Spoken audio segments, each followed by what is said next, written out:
네, 안녕하세요. 미국 주식 멘탈 케어하기 멘탈이 전부다입니다. 네, 한 주의 마지막 거래일이 끝났습니다. 안타깝게도 마지막 거래일마저 시장이 안 좋게 마무리가 되면서 이번 주는 시장 전체가 조정을 받은 한 주가 되었습니다. 다우는 그나마 상대적으로 조정폭이 얕았고 S&P는 1%가량 그리고 나스닥은 2% 정도 강하게 조정을 받았습니다. 보시면 이번 주는 나스닥이 5일 연속 음봉이 떴습니다. 물론 중간에 최고가를 한번 찍은 적은 있지만 결국 매일매일 전강 후약으로 끝이 나더니 결국 오늘까지도 안 좋게 끝이 나서 5일 연속 음봉으로 끝이 났고요.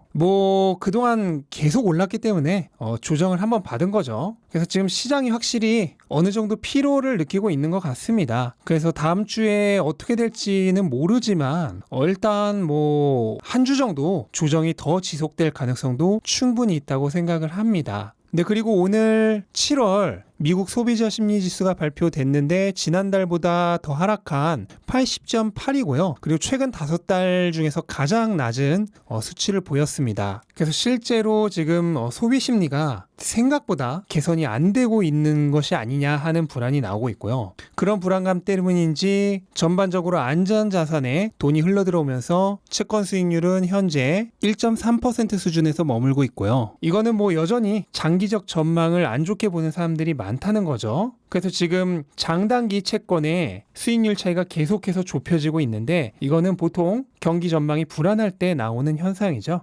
상황이 이러다 보니 지금 금융사들의 주가가 굉장히 안 좋고요. 또 금융사들은 지금 뱅크 오브 아메리카나, JP모건, 모건 스탠리 같은 주요 은행들이 실적을 발표했는데 이런 실적도 그냥 그저 그러면서 지금 섹터 전체가 강하게 하락을 했습니다.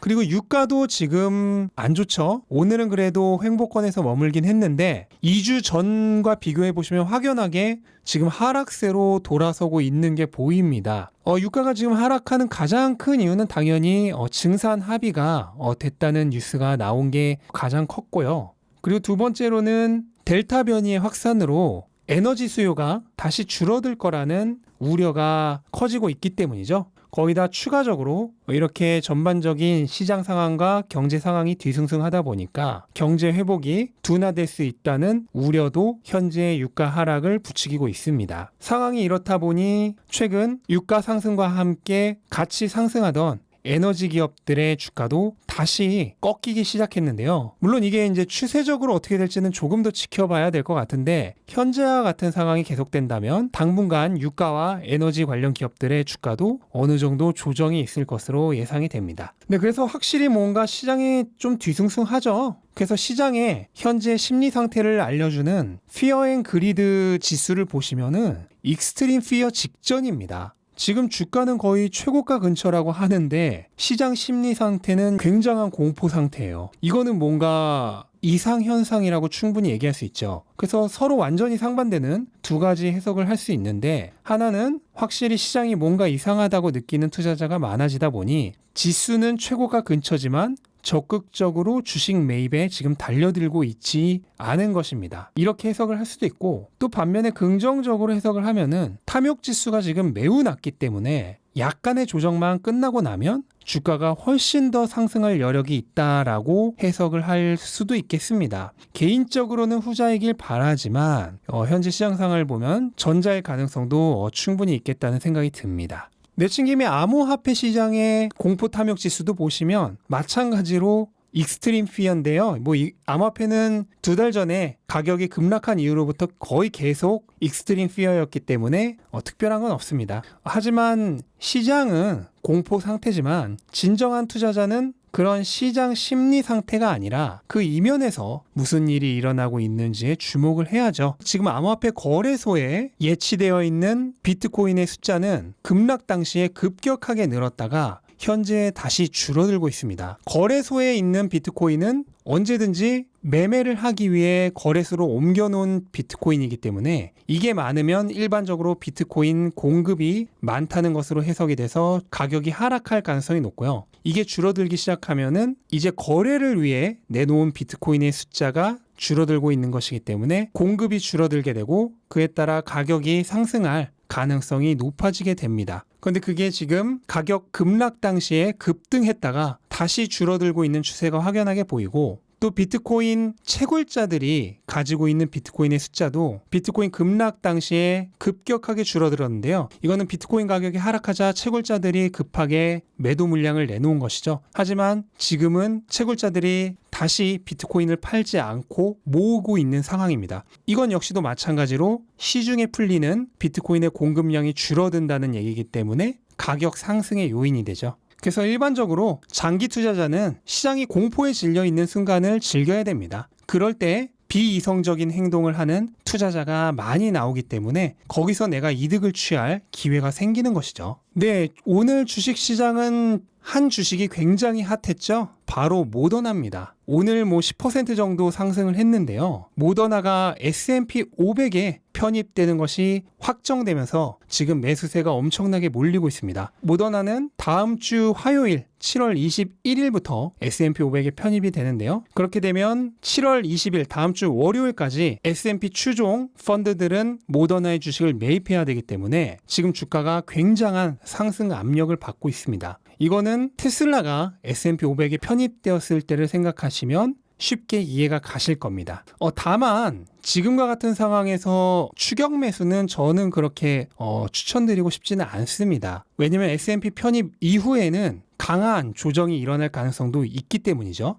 그런데 테슬라의 경우를 생각하시면서 테슬라는 S&P 500 편입 이후에 아주 약간의 조정을 거치고 그 이후로 오히려 폭등을 해버렸죠. 그래서 그런 일이 모더나에도 일어나지 않을까 하는 기대로 매수를 하시려는 분들도 있으실 것 같은데, 그때는 일단은 시장 상황이 조금 특수했죠. 테슬라뿐만 아니라 스펙주, 중소형주 이러한 고위험 주식들의 가격이 엄청나게 폭등을 하던 시기였습니다. 그래서 지금과 같이 시장 상황이 약간 껄쩍지근한 상황에서 모더나가 테슬라처럼 S&P 500 편입 이후에 주가가 폭등할 가능성은 저는 그렇게 높지 않다고 생각을 하고요. 설사 폭등을 한다 하더라도 지금과 같이 주가가 올라간 상황에서 진입을 하는 거는 리스크가 굉장히 크기 때문에 만약 그렇게 주가가 날아가 버린다면 그건 그냥 내 주식이 아니다라고 생각을 하시면 됩니다. 오르는 모든 주식이 다 내 거는 아니잖아요. 그래서 저는 만약에 모더나를 눈여겨보시는 분이 계신다면 일단은 S&P 편입 후에 어느 정도 주가가 진정될 때까지 기다렸다가 매수 타이밍을 잡는 게 나으실 것 같고, 모더나는 조만간 분석을 한번 할 예정입니다. 이게 단순히 S&P 편입 때문에만 오르는 건지, 그리고 또 팬데믹이 끝나서 백신 특수가 사라지고 난 이후에도 계속해서 성장해 나갈 수 있는 기업인지 저도 상당히 궁금하기 때문에 한번 분석을 할 예정입니다. 그리고 오늘 모더나가 워낙 좋다 보니까 그 영향 때문인지 헬스케어 섹터가 전반적으로 다 좋았고요. 반면 전기차 섹터는 결국 오늘도 안 좋았습니다. 제가 어제 전기차 섹터의 조정이 아직 끝난 것 같지 않다고 조금 더 바닥을 다지는 기간이 필요할 것 같다고 말씀을 드렸는데 결국 오늘 다시 하락하면서 바닥 찾기를 계속하고 있고요. 언제까지 조정이 될지는 아무도 예측할 수가 없지만 그래도 조금 더 바닥 다지기가 필요한 것만큼은 분명히 보입니다. 네, 그리고 넷플릭스는 다음 주 월요일 실적 발표를 앞두고 오늘 하락을 했는데요. 그동안 실적 발표 기대감에 주가가 꽤 많이 올랐죠. 그래서 실적 발표 전에 미리 빠져나가려는 세력들이 분명히 있을 거잖아요. 그래서 그런 매도 세력들에 의해서 오늘 주가가 하락을 했다고 보시면 되겠고요.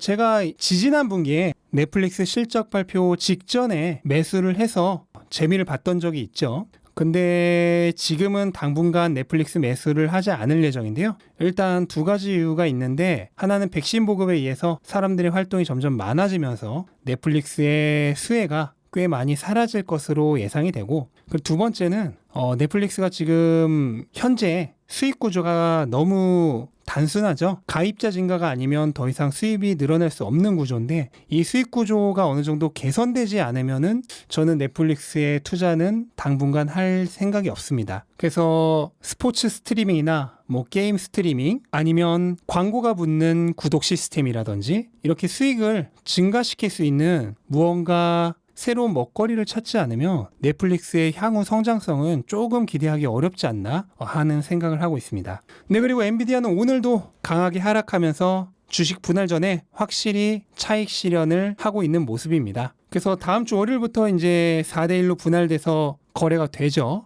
근데 주식 분할 이후에 또 반짝 반등할 가능성은 있어요. 하지만 저는 결국 조금 더 조정이 나올 가능성이 크다고 생각을 하고 있고요. 그 경우 1차적인 지지선은 어제 말씀드렸듯이 700에서 710달러대, 그리고 2차 지지선은 650달러 부근이 되겠습니다. 네, 그리고 오늘 빅테크도 전반적으로 안 좋았는데요. 아마존이 오늘 꽤 많이 하락을 했는데 지금 아마존은 박스권을 벗어난 이후에 현재 조정을 좀 거치고 있습니다. 그래서 오늘 같은 경우에는 지난 박스권의 상단 지지선을 버텨줬는데요. 여기를 버티는 게 굉장히 중요하죠. 만약 이거를 버티지 못하고 박스권으로 돌아와 버린다면 주가가 다시 헤맬 가능성이 있습니다. 그래서 저는 개인적으로 지금 아마존 주가가 급하게 올랐기 때문에 차익 실현을 하는 중이고, 지지선을 결국 버텨주면서 차익 실현이 끝나면 다시 상승할 가능성이 높다고 보고 있습니다. 네, 그리고 테슬라는 결국 오늘도 하락을 했고요. 오늘은 나스닥도 안 좋고 빅테크도 안 좋고 전기차도 안 좋고 테슬라와 관련 있는 모든 섹터가 안 좋다 보니까 견디지 못하고 결국 같이 하락을 했습니다. 일단 지지선은 여러 차례 말씀드렸지만 630달러 부근으로 보고 있고요. 아마존과 마찬가지로 아마존이 지지선에서 버텨줄 때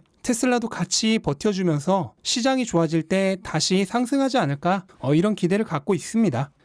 이거는 좀 우스갯소리인데요. 얼마 전에 테슬라를 좀 갖고 계신 지인과 만나서 얘기를 하는데 그 지인분이 요즘 테슬라 덕분에 감사하는 삶을 살고 있다고 합니다. 그래서 제가 왜냐고 물어봤더니 요즘은 매일 자고 일어나서 봤더니 테슬라가 오늘은 1% 정도밖에 안 떨어졌네 하면서 감사해하고 있다고 해요. 뭐 진담반 농담반 같은 우스갯소리긴 한데 저도 이제 적당히 주가가 올라줘서 저희 멘탈 가족분들도 좀 기분이 좋아지셨으면 하는 바람입니다. 네, 그런 바람으로 소식을 좀 전해드리자면 지금 미국에서 각 브랜드별로 내연기관차 대비 전기차가 얼마나 팔리는지를 조사한 도표가 있는데요. 테슬라야 당연히 100% 전기차죠. 그리고 2위가 아이러니하게도 포르쉐입니다. 포르쉐는 19,000대 정도의 판매량 중에 3,000대 약간 넘는 정도가 전기차로 팔렸고요. 그리고 3위인 폭스바겐은 전체 판매량 중 단 5% 정도만이 전기차입니다. 폭스바겐은 미국에서 2021년 2분기에 12만 대 정도의 자동차를 판매했는데 그중 단 5,700대 정도만이 전기차였습니다. 참고로 폭스바겐은 2030년까지 전체 판매량에서 전기차가 차지하는 비중을 50%까지 올린다는 계획을 발표를 했습니다. 근데 현재 상황을 보면 앞으로 9년 후에 과연 전기차 판매량을 50%로 끌어올릴 수 있을지 굉장히 의문이 가고요. 그나마 내연기관차 중에서 전기차로의 전환에 가장 선두에 서 있는 폭스바겐이 이런 상황이니 나머지 내연기관차의 상황은 굳이 얘기할 필요도 없겠죠. 네, 그리고 아마존의 지원을 받고 있는 전기차 스타트업인 리비안의 픽업 트럭과 SUV 모델이 결국 배송 지연이 되게 되었습니다. 리비안의 픽업 모델인 R1T는 원래 7월에 배송될 예정이었는데요. 결국 약속을 지키지 못하고 9월로 연기한다고 발표를 했는데 연기 이유는 시설 건설에서 장비 설치, 차량 부품 공급까지 모든 게 다 조금씩 지연되면서 한마디로 총체적 난국으로 지연이 됐다고 합니다. 그래서 픽업 모델인 R1T는 7월에서 9월로, 그리고 SUV 모델인 R1S는 그 이후에 가을에 배송될 거라고 하는데요. 사실 여기서 더 추가적으로 지연될 가능성도 충분히 있다고 생각을 합니다. 그렇게 되면 사이버 트럭과 같은 시기에 출시를 하게 되겠네요.